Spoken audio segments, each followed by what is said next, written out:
next Soul Finder podcast.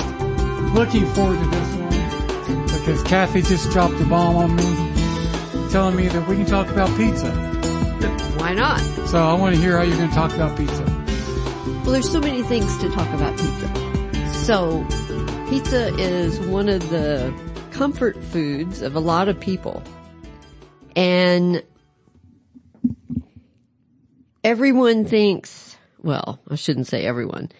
There's a lot of talk that pizza's not good for you. It's not a nutritious food that you should be eating a lot. And I would beg to differ with that because there's many different kinds of pizza. And nowadays you can make a decent pizza that's very healthy for you. A little cauliflower crust. There's the almond flour crust, but there are gluten-free alternatives, which are healthier for the people that have trouble with gluten, but also to improve what the unhealthy reputation that pizza has. Okay. And that relates to frequency and spirituality. Yes, because our comfort foods come in when we're healing. Okay. So when you're healing and you're releasing stored emotion, there is a physical connection to the stored emotion. So the emotional field has a connection with the physical field. So when people release stored emotion, the component that's connected to that can be a food, and a lot of times is a food. Because when they stored the emotion, when the event occurred, more than likely, they used some sort of food to comfort themselves because they couldn't feel it, heal it, release it. Interesting. Does everyone have a comfort food? Because I can't think of mine. Oh, you can't? No. Oh, yeah. Well, I can't say 100% because there would be people that don't, because that's just not something they were taught, or they never found comfort in food. So there is that side of it. The comfort food, real common ones are mashed potatoes, ice cream, cookies. Kind of like all of those. Mm-hmm. But it's not your go-to. Some are potato chips. Well, you're probably not one that eats their emotions. Yes. Because that's basically what I'm talking about. It's eating your emotions because you'd rather eat than try to deal with the emotion at hand. And that's what a comfort food is referred to as. And my comment on that is when you're in the healing phase, I do not suggest that clients stay real focused on diet at that point in time because it does fluctuate. And depending on how many physical toxins you have in your body, when you have an emotional release, the physical toxins can also be released. They work together. Yes. So that's why I don't restrict the diet in the healing phase, because there's so many other things going on in the body as someone is working on releasing stored emotions, that's, in my experience, it's not wise to have too many constraints. Aren't a lot of people always in a healing phase though? Yes. And what I'm talking about is the ones that are in an active healing phase where they are working on releasing the stored emotions. Gotcha. You're still lost on the pizza. No, I'm not lost on the pizza.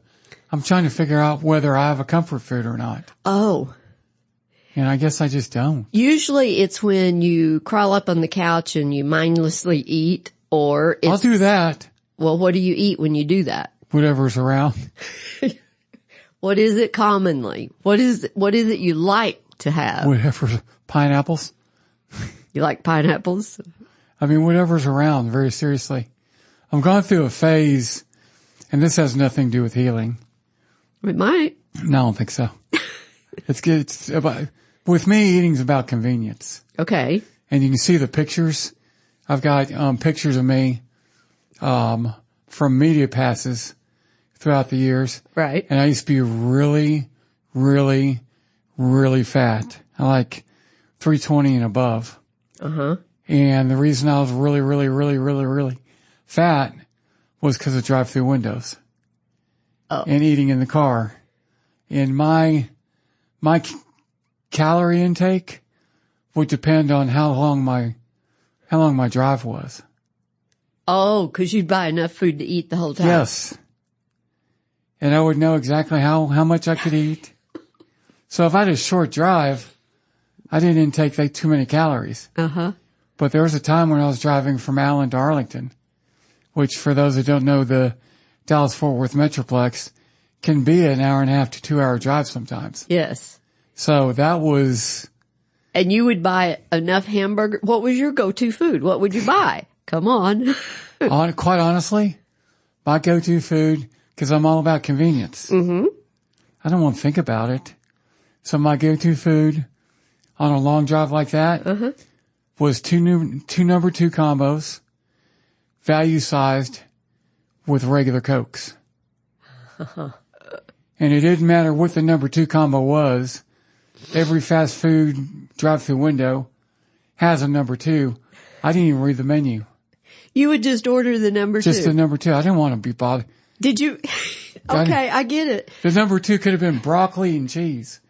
But you knew it wasn't because you was at a drive-through of a place you knew. Yeah. What was your favorite place to go? Probably Jack in the Box. Okay, so. And if I went to Jack in the Box, there's always 4 tacos on top of the 2 number 2s.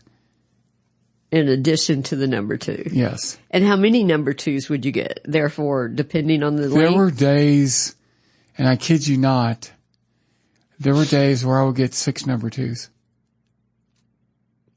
Six. And you could eat them all. Extra value combos, biggie sized, large sized. With the drink. Jumbo sized with a drink.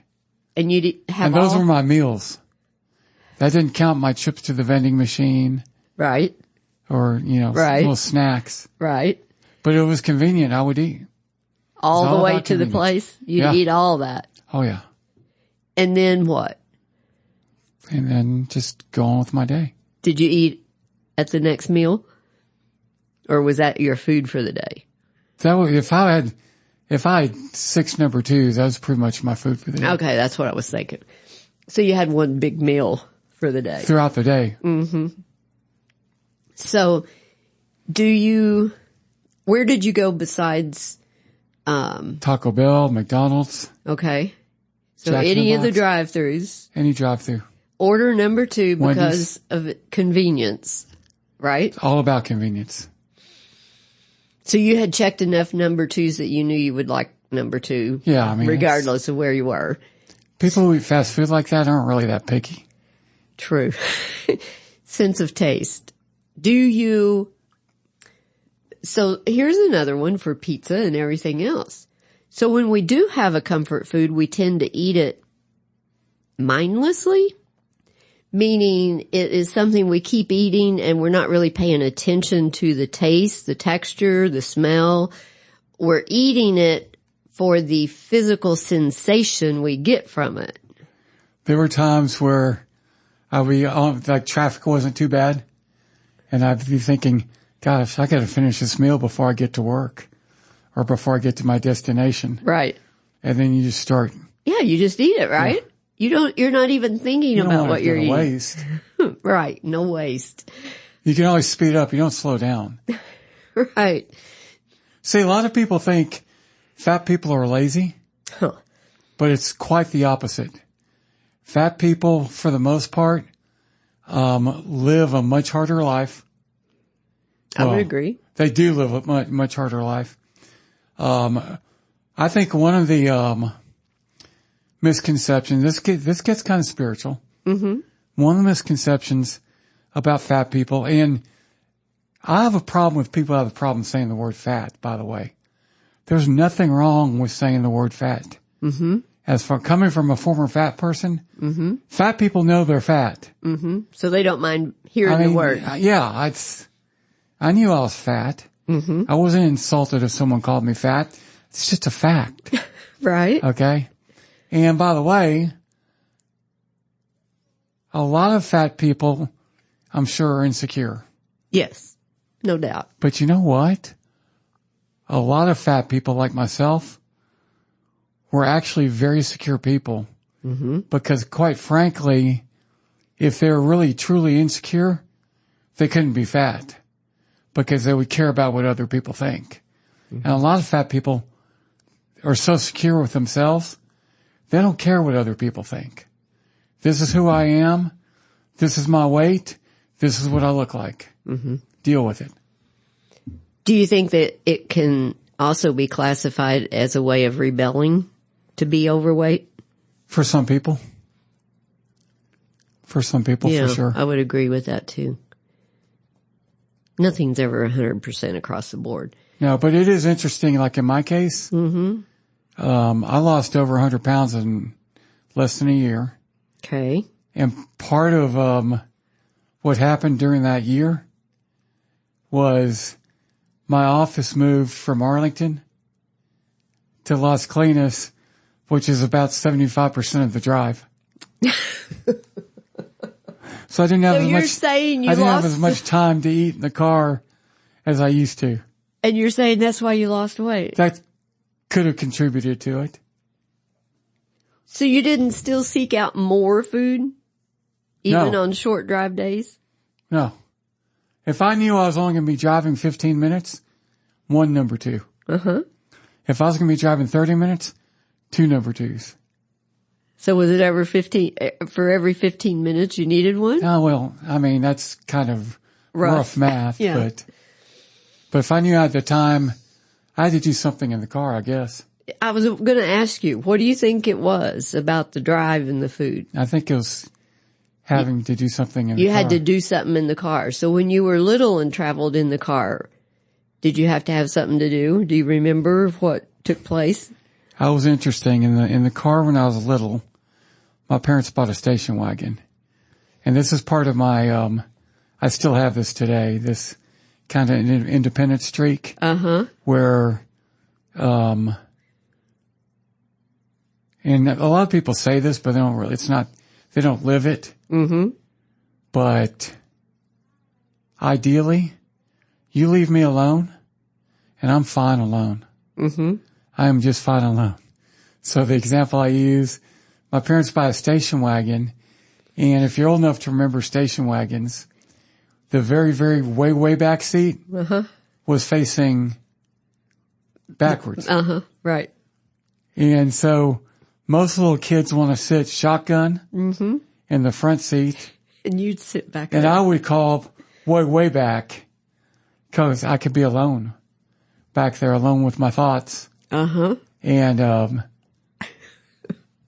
And so, yeah, the car's always been kind of a place for me to just kind of hang. I mean, like even when I was making those long drives, I always try, and you know this about me, I always try and put a positive spin on things. Right. And I looked at those long drives and it stunk. I mean, driving 2 hours to work and 2 hours back. Oh, yeah. It can really be awful. Yes. But I always looked at it like, okay, that's my time. Mm-hmm. To be alone in my little capsule. And now I was kind of fooling myself. As a matter of fact, I've got my life down now to where everything's like in a little 4 mile radius of my apartment. My office is 4 miles from my apartment, and I very rarely travel outside that radius. You would be amazed how many people that live in cities do that very thing. What? They have a little radius. Yeah. And it's pretty small. Everything's in that radius that they need, and they hardly ever go outside of it. Well, the other night, I was kind of bored at home. Mm-hmm. So I decided, and I just got my truck fixed. Uh-huh. So I wanted to drive my truck, see if it was working. So I made the drive to one of my old employers to downtown Dallas. And Kathy, I couldn't believe I used to make that drive every day. I don't know how I did it. What kind of thoughts went through your head? How did you do this? Uh-huh. How every single day, and and I like to work on weekends too. Mm-hmm. I'd go there on the weekend. 6 days a week I was making that drive. And 5 days a week was in rush hour traffic. Yeah. And I have no idea how I did it, but I did it. And I guess it's, you do what you need to do. Well, when you're doing those things too, you're a lot of out of body and you're not as present with the awareness of what you're really doing with your life. Mm-hmm. You look at it more later. I'm curious what got you to eating. If you drove silently in the car as a little one, or did you get to eat in that back seat? No, I drove silently. We were too poor. When did the food come in to needing to be a necessity on the drive? I really don't know. As an adult, once I could afford it, I guess, because I'll tell you this, you'll have a field day on this.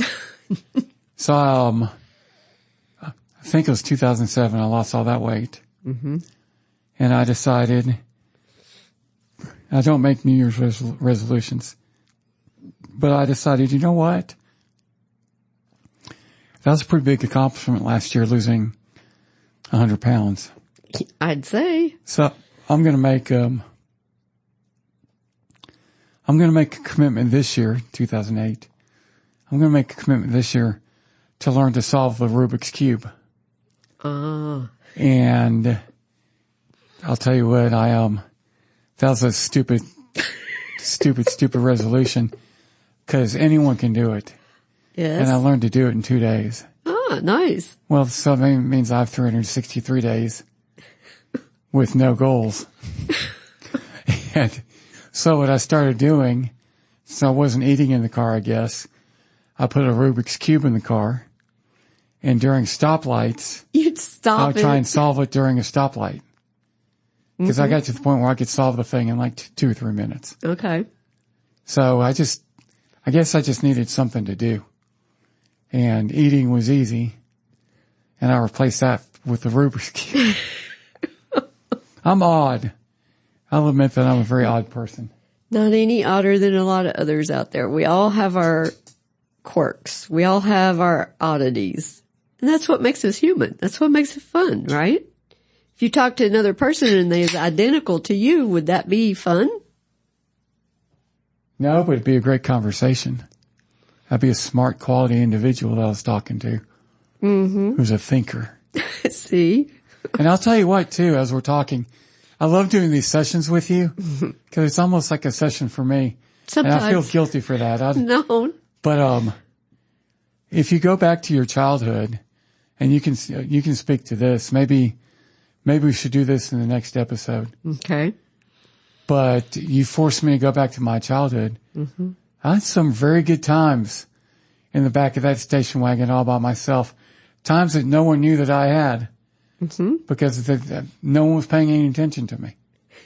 Let's talk about that next. All right. Next episode. Okay. People can find you.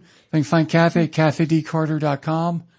And I really highly suggest, and there are very few people that I highly suggest this for, where I'm just being really, if you don't think it's for you, think again.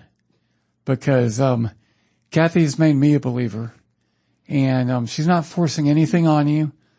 It's not, Kathy, when we first started this, I thought it was going to be a little strange, a little weird, a little new age. And it is kind of all of that stuff. But it's not out of the question.